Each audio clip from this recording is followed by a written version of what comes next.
Olá e boas-vindas a mais uma análise visual. Hoje nós vamos desbravar direto um dos maiores paradoxos globais da atualidade, mergulhando em dados, artigos acadêmicos e legislações internacionais. O foco do material que vamos explorar hoje é extremamente claro e contundente. Países ricos legalizam, países pobres fazem guerra. A coincidência?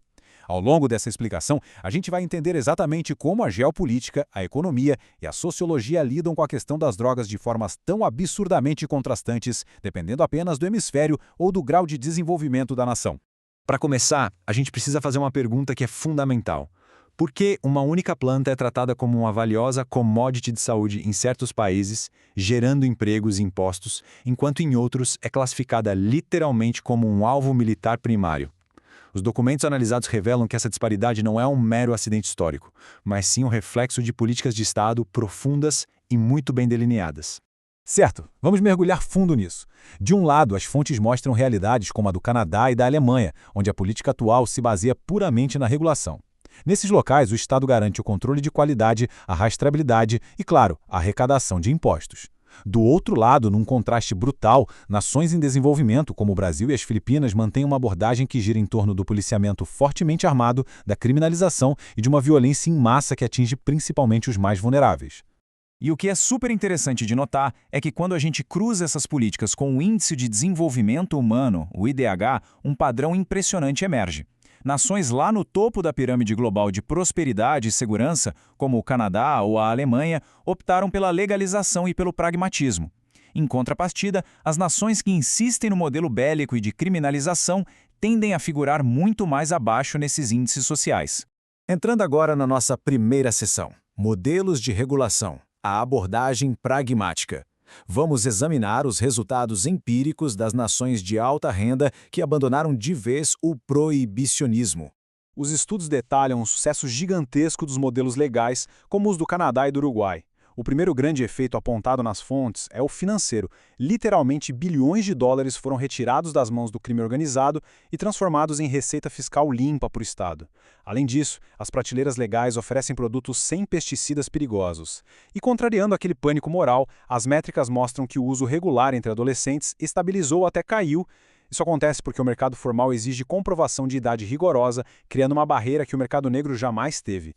O ministro da Saúde da Alemanha, Karl Lauterbach, resumiu isso perfeitamente ao explicar a recente guinada europeia. Ele afirmou o seguinte: o mercado negro oferecia produtos tóxicos e a proibição não impedia o acesso, apenas financiava máfias. A decisão alemã de legalizar o uso em 2024 foi pautada exatamente nesse raciocínio pragmático de redução de danos e inteligência financeira. O porquê sociológico, biopolítica e controle estatal. Mas, se os dados são tão claros e as nações ricas já estão virando a página, por que o mundo em desenvolvimento continua insistindo nessa guerra? As fontes trazem algumas teorias sociológicas complexas para explicar isso. O ponto crucial para entender isso, segundo as análises, é um conceito chamado biopolítica. A partir da leitura do filósofo Michel Foucault, apresentado nos documentos, o poder moderno do Estado é exercido controlando a vida e os corpos das pessoas. Sob essa lente, o Estado usa a classificação de drogas simplesmente como uma ferramenta de controle político, e não por uma preocupação médica genuína. A substância vira remédio ou vira droga dependendo de quem detém o controle econômico e institucional sobre ela.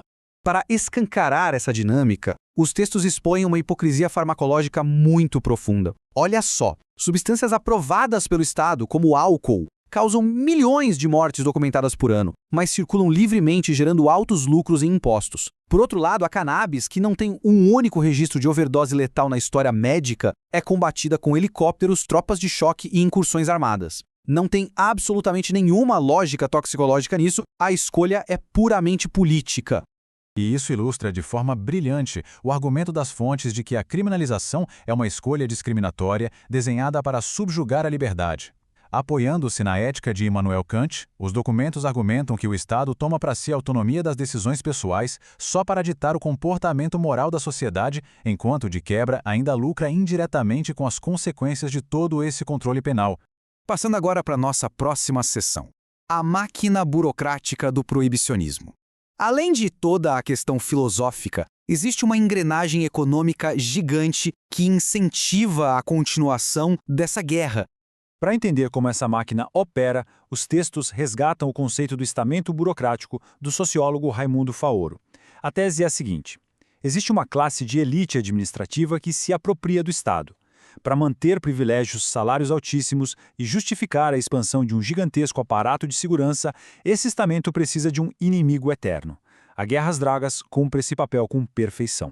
Como as fontes detalham de forma incisiva, a demanda por substâncias psicoativas nunca acaba. Então, ao manter o mercado na ilegalidade, o Estado, na prática, financia o seu próprio inimigo. Ele entrega um monopólio multibilionário de bandeja nas mãos de facções criminosas ultraviolentas. É esse lucro livre de impostos que permite ao crime organizado comprar fuzis, corromper agentes e dominar territórios. Vamos avançar e ver como isso constrói uma verdadeira economia da proibição. Caçar o mercado ilegal justifica comprar viaturas blindadas, militarizar as ruas e expandir o sistema prisional infinitamente. No fim do dia, uma imensa quantidade de dinheiro proveniente dos nossos impostos é drenada de áreas como saúde e educação básica para financiar um combate violento ao mercado que, adivinha só, jamais deixa de existir. O custo humano. Um século de fracassos. Todo esse maquinário de controle social tem um custo real, que é simplesmente avassalador. Dando uma olhada na linha do tempo apresentada nas fontes, o fracasso do modelo internacional da ONU fica inegável. Desde as convenções dos anos 60 e 70, até aquela meta irreal estabelecida em 1998 de erradicar as drogas em 10 anos. E o resultado em 2008? Pois é, o prazo foi completamente perdido, o consumo global continuou firme e forte e as taxas de violência ligadas ao tráfico explodiram, principalmente na América Latina. Esse é o ciclo trágico que esmaga as populações mais vulneráveis do sul global. A criminalização gera o lucro exorbitante do mercado negro. Esse mercado gera o pretexto para as incursões violentas do Estado e o encarceramento em massa, o que deságua na marginalização severa de jovens pobres e minorias. O sistema não resolve absolutamente nada. Ele só cria a base para continuar se retroalimentando. Além disso, os relatórios desconstroem com dados aquela famosa teoria da porta de entrada. O argumento central é que a verdadeira porta de entrada para entorpecentes perigosos não é a planta em si, mas o contato forçado com o mercado clandestino. Pensa bem, o traficante não pede identidade e ali mesmo já oferece drogas com poder de destruição altíssimo. A legalização, por sua vez, ergue muros burocráticos muito reais entre o usuário comum e os operadores do crime grave. O futuro do paradigma. Diante de um colapso tão evidente, para onde as nações em desenvolvimento vão agora? É aqui que a análise sociológica dos textos chega à sua conclusão mais dura e poderosa. Afirma-se que manter a guerra às drogas, ignorando todas essas evidências contrárias, não pode mais ser tratado como mera ignorância ou erro de cálculo de um governo.